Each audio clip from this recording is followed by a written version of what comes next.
courses. It's called Biomanufacturing 3. That course is one of the final courses before they finish the program. It's designed for students to use all the skills they learn in other courses and be able to troubleshoot and solve problems. So what we're doing, we ask them to design a science kit for high school students.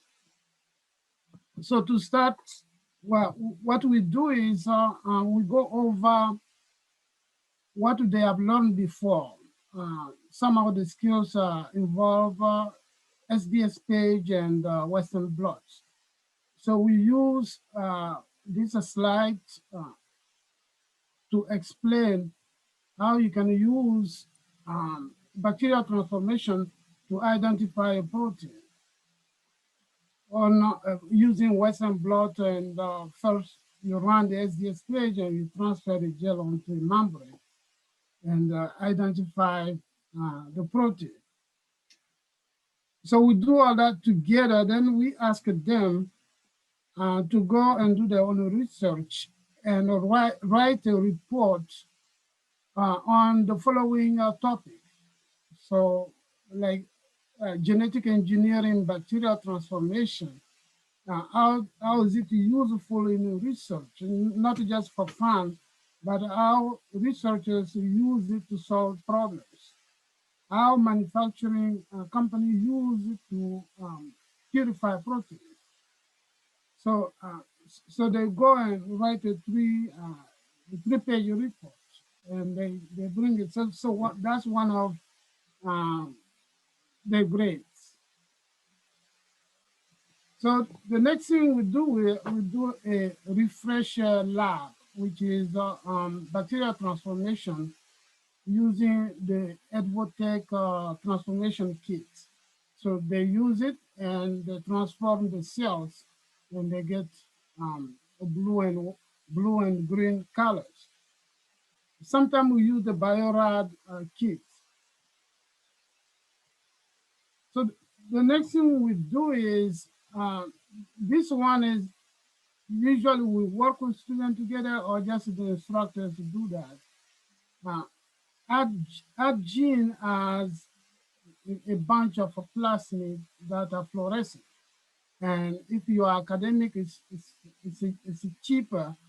What we do, we buy certain colors, and then they come in form of bacterial start, and we have to grow them and isolate a colony and purify, and what we use of lysis buffer to lyse the cell and purify the DNA, the plasmid, and we saw the plasmid. So we have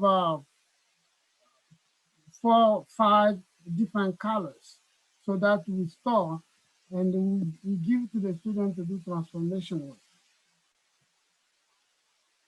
So here, for example, we give them competent cells. So we buy them from New England Biolabs, and we give them those cells, and we ask them to do a transformation. And they have a protocol. So they use that protocol to transform the cells using one of the plasmid we give them from Addgene. And they get these colors, for example. So they are tomato green, they have also yellow, and they have strawberry. So once they get those colors, the next thing we ask them to do is to grow those cells and extract the plasmid themselves. So, and give us back the plasmid we give them. So there is also a protocol for that, and they use the protocol to extract the plasmid. But in order to do that, they have to grow the cells, and they have to make media, and they have to use the right antibiotic, and calculate, make a stock antibiotic, and calculate the concentration. And that part, student after student is usually not easy for them. You have to help them a lot. They get the concentration very wrong most of the time. So, and if you don't watch them, uh, they use very high concentration that kills the cells. So some of them have hard time converting milligram to microgram, things like that, or gram to milligram. So they need help in this area.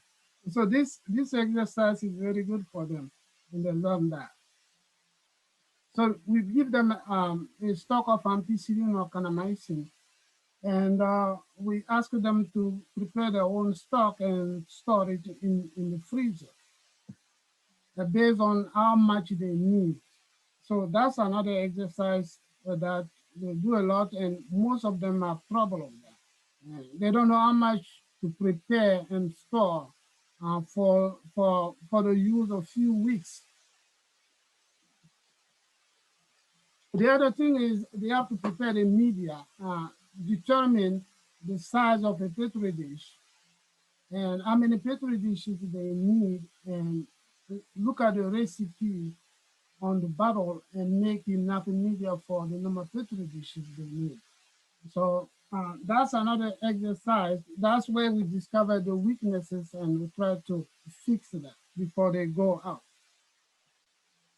So this is another protocol from, they use that to extract the plasmid. But after they grow the cells, then they harvest, they do centrifugation, and they get the pellet and they do extraction using this protocol. After they extract the plasmid, they have to measure the concentration of the plasmid, the DNA. So they use the nano drop to measure that concentration. And so they have to, they learn how to use the nano drop instead of a regular spectrophotometer.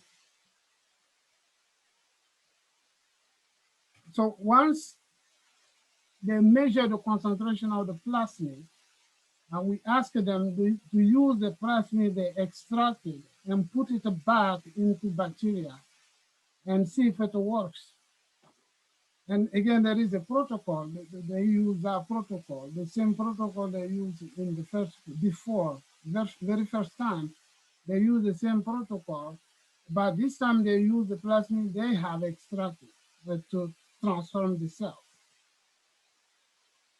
Then what they do is we ask them to calculate uh, the, the, the, the efficiency of the transformation. So we give them an example. Based on the number of colonies they got, they have to calculate how many colonies a microgram of plasmid would generate. So that's another exercise that they have to do.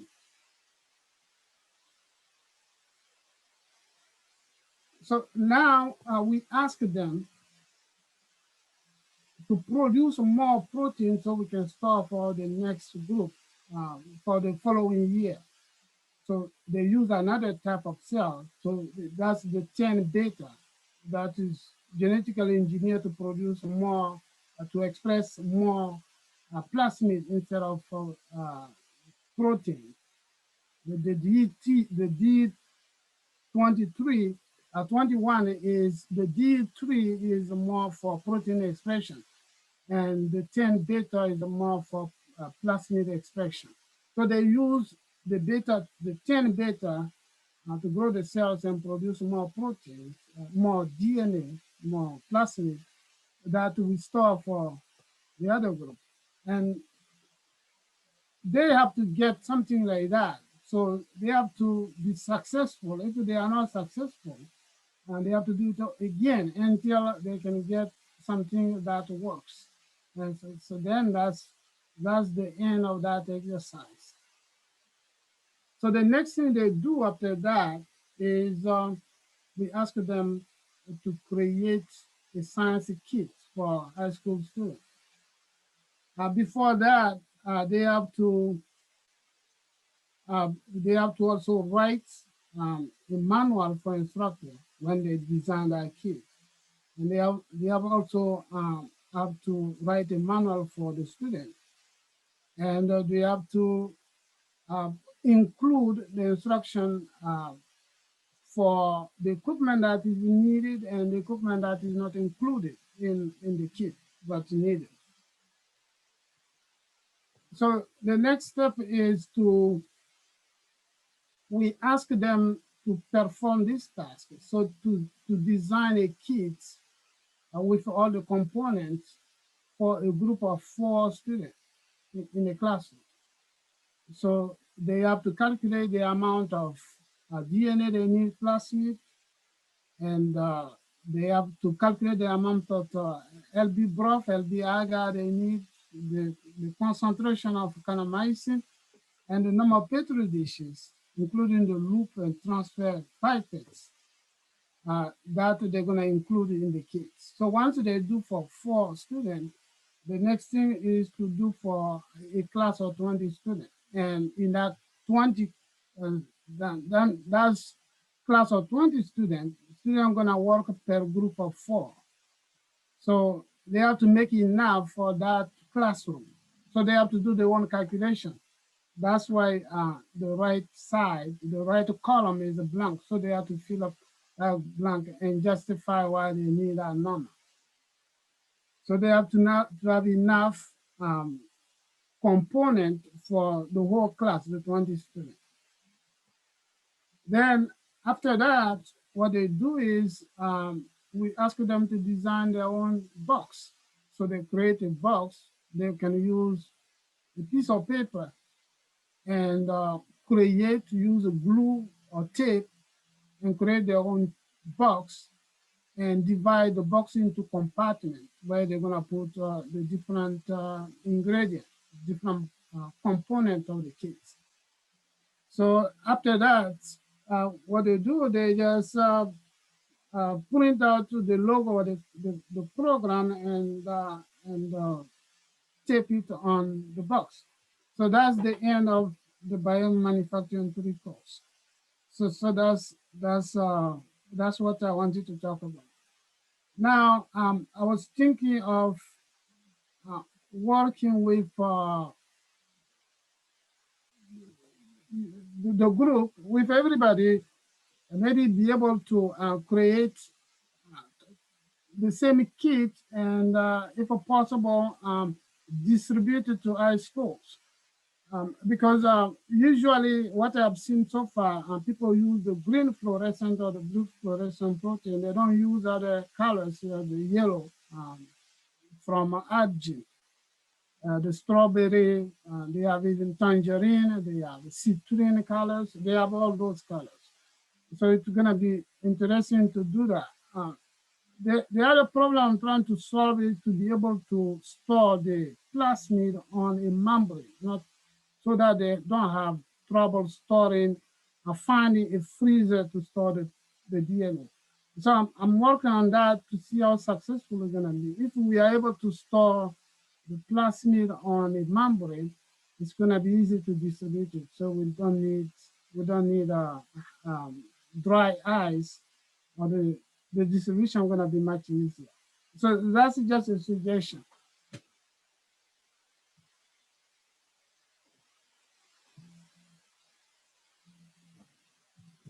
Okay, so that's the end of the presentation. Anybody has a question?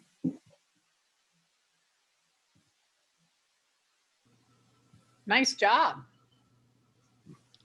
Thank you, Linnea. Thank you.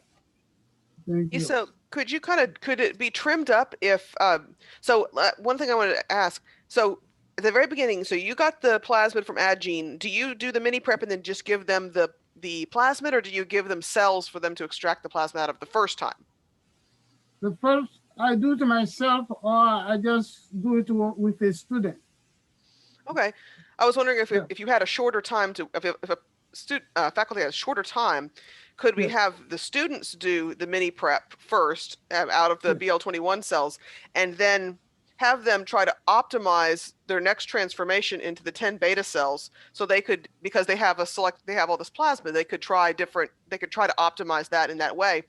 Yes. And that way they wouldn't have to do 3 transformations or 2 transformations. They're basically just doing 1 transformation. Yeah, that's a good idea. I didn't think about that, but I think that's a great idea. I'm gonna try that. Yes. Yeah, that's good. Thank you. What level of course is this that you're teaching? It's Is it for a the, freshman? no, it's the associate, the 2-year program, college program, associate degree. Okay. Thank you. Thank you. I was thinking of the kit and the project that Kasau created in the classroom for us. The Piglo beer, Linnea. Yeah, and Kasau is on the call. So Kasau Yeah. actually was head of that project where he had our students make glowing beer. Oh, that's great. So, and the idea is that's part of our second course Yes. is they have to come up with a product and manufacture it. So, and Zanab's on the call and she also, so we actually embed that into a course. And it's taught both at the high school level and at our ACC level because it's dual credit, the courses that's involved. But at some point, I know that Ying Su's also going to be talking. A supply chain is one of the goals of the center grant. So we're really interested in that. And eventually they'll be producing a publication on this too. So collecting all the information about people who are doing this will be really worthwhile for us. Thank you. Okay. Yeah, thank you. I wanted to show off my students did a GFP Hefeweizen and they made, can you see the label? Oh, yeah. So Yeah, that's nice. if you do a Hefeweizen, the yeast remains suspended, and so then you get green fluorescent protein throughout the beer. Other styles of beer will the yeast will attenuate and therefore they'll settle. So Yeah, Kasau, do you want to say anything about what you did? I mean, to be honest, Kasau, I still have the beer in my refrigerator. Cassandra, were you part of that? I think you have to unmute, but. So there's an interesting question. Is it safe? Right. So is green fluorescent protein safe to eat? And the guy who puts out the kits out here, Josiah Zahner, who's a famous biohacker, did bioinformatics. So he took the GFP sequence, 10 amino acids at a time, and then searched it for the data against the database for allergenic proteins, and it came up clean. So he used that as evidence for the FDA to say that you can put GFP in beer safely. And so anyway, I've drunk it and for no ill effect. There's a brewery in Mexico that did the same, and the Mexican federal government didn't allow them to market the beer because of concerns over safety. And what they're doing is it's GMO. So the Mexican government had problems with GMO yeast remaining in the beer. So what they're doing is they're genetically engineering the yeast for secretion. And so the beer is going to glow without any yeast.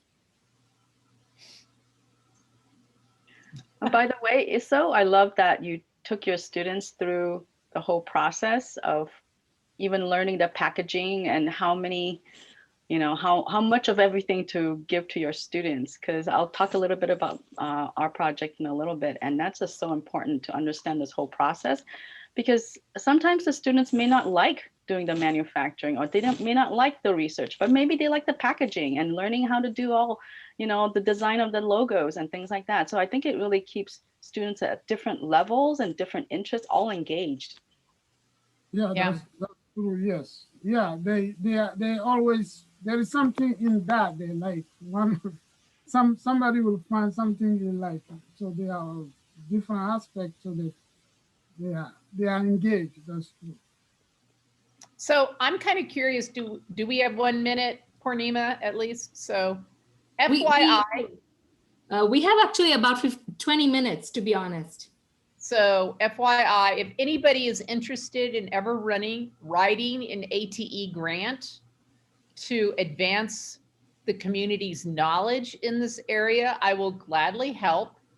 I was actually the program officer for Salt Lake Community College when they came up with the idea of making kits at the 2-year level to supply to their high school program.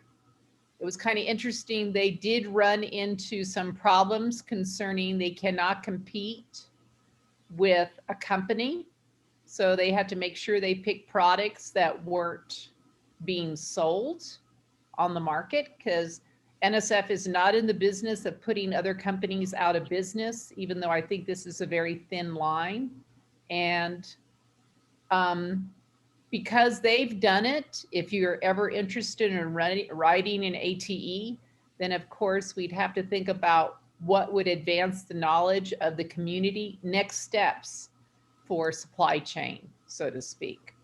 But I will gladly help anyone author an ATE in this area, because I still think the area is really rich in terms of things that need to be done to improve upon the idea of doing supply chain and making products as part of curriculum.